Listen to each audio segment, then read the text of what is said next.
Hello, I'm Norm Marshall. Today I'm going to talk to you about 80 years of failure to reduce congestion by expanding freeways. This presentation is number 2 in a set of 6 that do stand alone but also are part of a longer series. The first presentation discussed the theory of why freeway expansion does not reduce congestion. This is the second one giving examples. And all this began in the US with Robert Moses in New York City in the 1930s.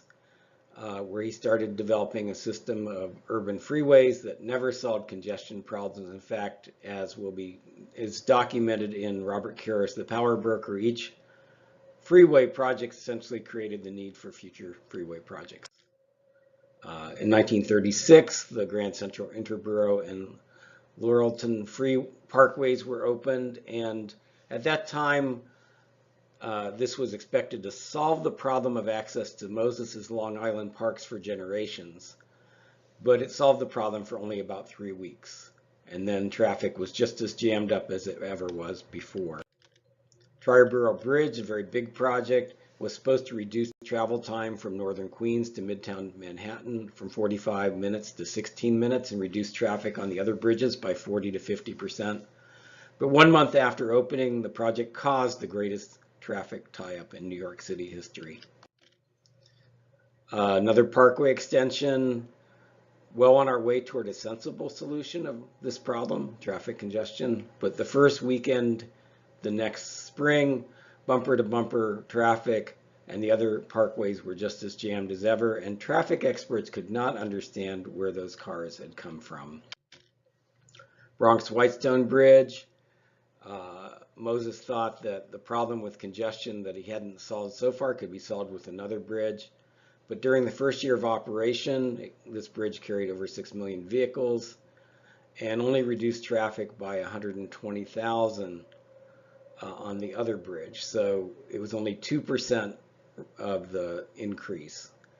And the 4 other bridges weren't affected at all. And beyond the bridges, it made traffic on the connecting parkways worse on Long Island. Tunnel opened, the forecast was 8.4 million vehicles. Within 6 months, it reached a rate of 15 million vehicles per year. Traffic backed up at the entrances, didn't reduce the bridge traffic at all, and traffic also was up on another tunnel. Another expressway opens, and this was where Moses was still promising the year before this opened, the traffic will flow freely in 95% of the city and suburbs. But after this expressway opened, that the 4 miles that previously took 20 minutes on local streets now took 30 minutes and sometimes longer.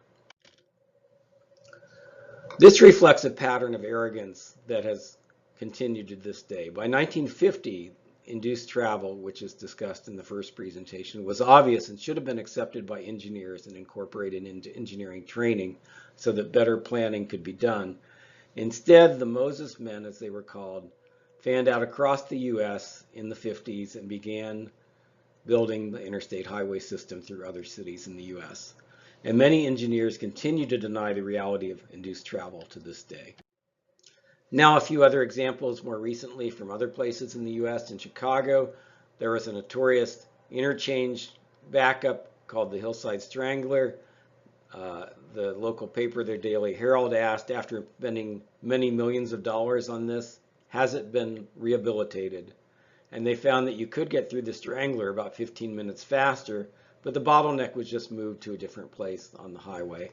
And overall, the commute time from the suburbs to the loop was exactly what it was before the Hillside Strangler was repaired.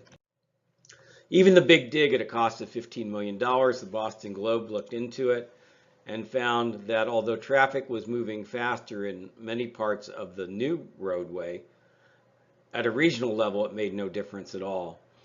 Most travelers who use the tunnels are still spending time in traffic jams, just not in the heart of the city. The Globe documented no apparent overall travel time savings. Rather, it reported a number of trips where travel times have increased, including one case where peak period travel has doubled. T-Rex, the Colorado Department of Transportation spent $1 million on new lanes, little long-term benefit there.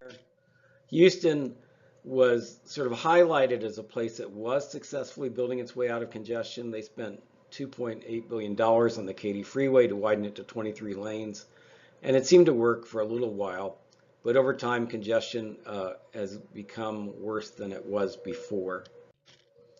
Los Angeles, relatively recently, they spent $1 billion on the 405, and no congestion improvements noted through real-time traffic data. This real-time traffic data, of which INRIX is one of the companies that collects it, has really been useful in giving us a lot more indication of where traffic congestion is and where it's particularly bad. And they publish an annual list of the most congested regions and the most congested roadways, which they call hotspots. And I thought it would be interesting to highlight what they identified as the most congested roadway in the U.S. in the most recent study. And it's in the Washington, D.C. region. It's I-95 southbound in Northern Virginia. And a 6.5 mile section during peak periods takes 33 minutes, which is a 12 mile per hour speed. And it's not as if this road has never been touched by capacity expansions. They've done a lot of work upstream. First beginning with the Springfield interchange to the north, which was expanded in 7 phases over an 8-year period. And then they built the I-95 express lanes, which are reversible, and they extend 29 miles. And the bottleneck has shifted downstream, which now brings us to the worst roadway in the U.S. congestion-wise. And so, of course, they're going to widen that section scheduled for 2022.